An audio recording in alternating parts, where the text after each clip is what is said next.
How's it going, AS Math? It's Mr. Knight, and we are officially here to start some of Newton's laws. Newton's laws of motion. Isaac Newton was one of the most famous philosophers, scientists, mathematicians, physicists of all time back in the 1600s, and his laws actually still hold up today, so we're going to investigate those a little bit. So what I want us to do is I have this kind of round masking tape right here, and I got this ball right here. And what I'm going to do is I'm going to actually make the ball go in a circle like this. Now, I'm going to lift up, and I want you to kind of predict what direction the ball is going to go. So if we think about it, it's going around in a circle right here, and then as soon as I lift it up, so it's represented by the dotted lines, what direction is this ball going to go? I want you to pause the video and think about it, and we're going to talk about it in class. So go.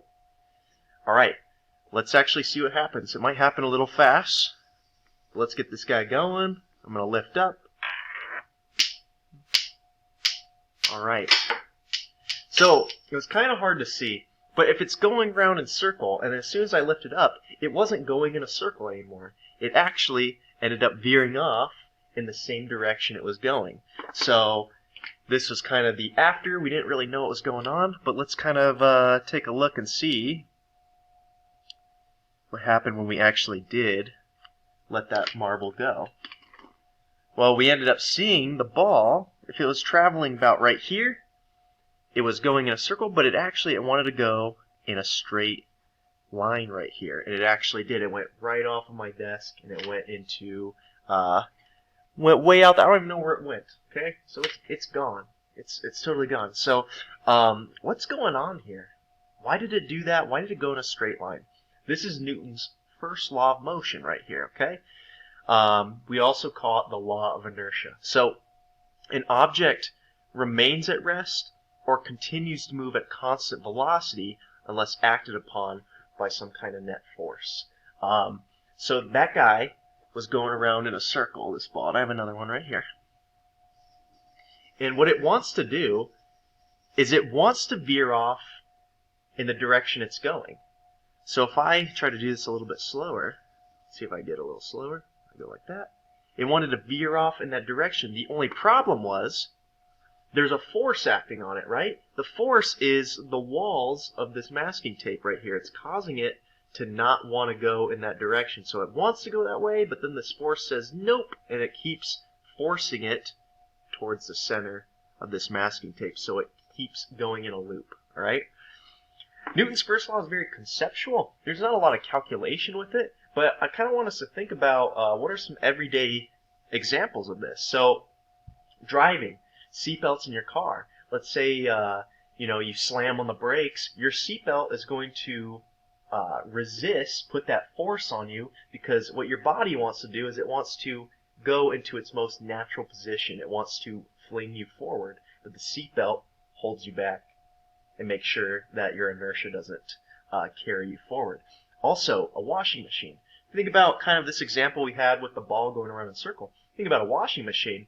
Clothes going around, the clothes, if they didn't have washing machine walls, those clothes would want to start veering off in the direction that they were going. Another example, let's say you're on a roller coaster and you're at the top and you go through a loop. And let's say all of a sudden the roller coaster stops and you're just stuck like that.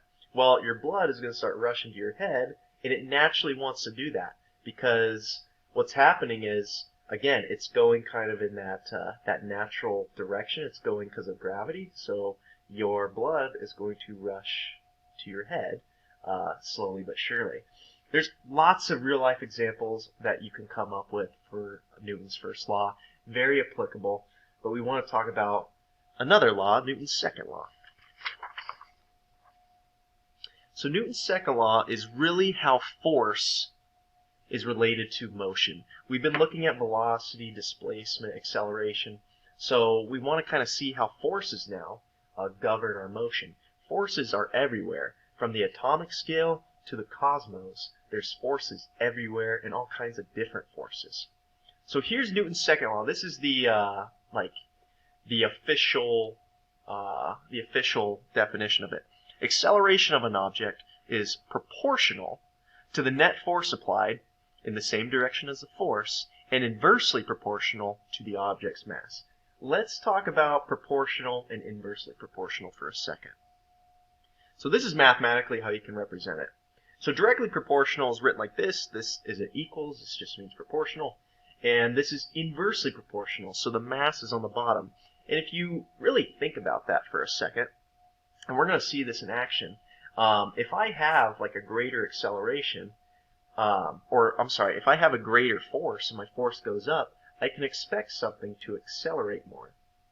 Just like if something is really, really, really massive, if that mass really increases, well, my acceleration is going to be super small. Let's kind of test that out. All right, so here I got a book. Okay, and I'm going to push it along the desk. Right. So I'm going to let it rest, and then I'm going to apply a motion to it, or a force to it. So I apply some force, and then it starts moving. Well, how is it moving? Well, it's accelerating. It's starting at v equals 0 at rest, and then all of a sudden it starts to have some kind of speed associated with it. So when I apply this force, I'm really applying an acceleration to my object. It's allowing it to accelerate. And we'll just say it has some kind of mass. Well, I'm going to go ahead, I'm going to double the mass. I'm going to put another book on there. So now, I can't use that same force. I need to put more force on this now so that I get higher acceleration. So my acceleration needs to go up really, really, really high in order to combat this increase in my mass. Again, keep adding books. The mass keeps increasing. The acceleration is going to decrease. Let's think about this for a second, right? If I take 1 and I divide it by a super big number, so my mass is getting really, really big, well, my overall value for that, 1 divided by a million, let's say, a million mass, well, my acceleration is going to be really, really small. 1 divided by a million, well, that's a really small number.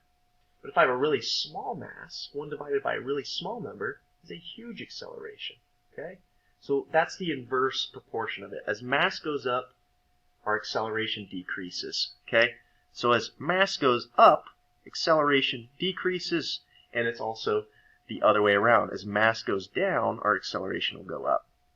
With proportional, directly proportional, as the acceleration goes up, I can expect my force to also go up. Okay? So they're proportional to each other. They're directly proportional to each other. These guys are inversely, okay? We can kind of see this idea a little bit more. This is basically what I just did. So if I have some kind of force, and I'm applying a force to this, and I have a mass, that's not too bad. I'm going to get an acceleration out of this guy. This guy is going to accelerate. But if I have double the mass now, well, in order to cause it to accelerate, well, I'm going to need double the force. Okay? So to keep this guy the same, if this mass gets bigger, my force also has to get bigger as a result in order to get some kind of acceleration. Okay? And we just displayed this and showed this up here. Higher A means a higher F. Higher M means a lower F, really, which is what's going on. So if you take these guys and kind of put them together, right? So A is equal to F, but A is inversely proportional to M, like this, so you get acceleration equals force divided by mass. We can rearrange that guy, and we get probably the most important equation in all of physics, F equals ma, okay? Acceleration. We know acceleration is a vector. Has a direction associated with it. Force is no different as a result. And you could see I was kind of showing direction. I was showing arrows. If I have a force going this way, well, my acceleration is also going to have to go in that direction. My objects are going to accelerate in the direction of my force. So now let's use this in actual problems, okay? So I got this guy right here. So it says a cyclist and his bike have a combined mass of 100 kilograms. The cyclist accelerates from rest with acceleration 0.2 meters per second squared. Find the force the cyclist generates. This is worked example 2.1, page 38. So let's talk about the units real quick, because we did not talk about those. Here's some standard units for mass and force. Mass is going to be in kilograms. force is going to be in newtons. So whenever you see them in different units, it's very helpful to turn it into kilograms and to turn it into newtons. Okay? If you see kilograms, remember kilo is the prefix for 1,000. So like if they give you something in kilonewtons and you want to turn it into newtons, you just got to divide that number by 1,000. Okay? That's all that means. So to solve this problem, this is the nicest problem you will ever see in your entire life. We know F equals ma. We got a mass, 100 kilograms. We have an acceleration, 0.2. We get 20 newtons for our force. Not too bad. Okay? Part B, though. There's more. Okay? Part B says a second cyclist and his bike have a combined mass of 80 kilograms. This cyclist accelerates from rest by generating the same force as the first cyclist. Find his acceleration. So we're using the same force. So he generates the same force as this guy. So F is 20 newtons for him. And he has a combined mass of 80 kilograms. So his M is 80. So we just got to find his A. Again, we have F equals ma. We know F is 20. M is 80. And so A, divide both sides by 80. Your acceleration is 0.25 meters per second squared. Second easiest equation and problem you will ever do in your life. Okay? But wait, there's more. Of course there is, right? This is part C, which isn't too bad either. Let's break it down. Part C says the first cyclist is traveling at 20 meters per second when he starts a brake with a force of 500 newtons. Find the distance covered while coming to rest. Okay, so we're not just working with F equals ma. Now we're working with the distance. We're talking about displacement. Okay?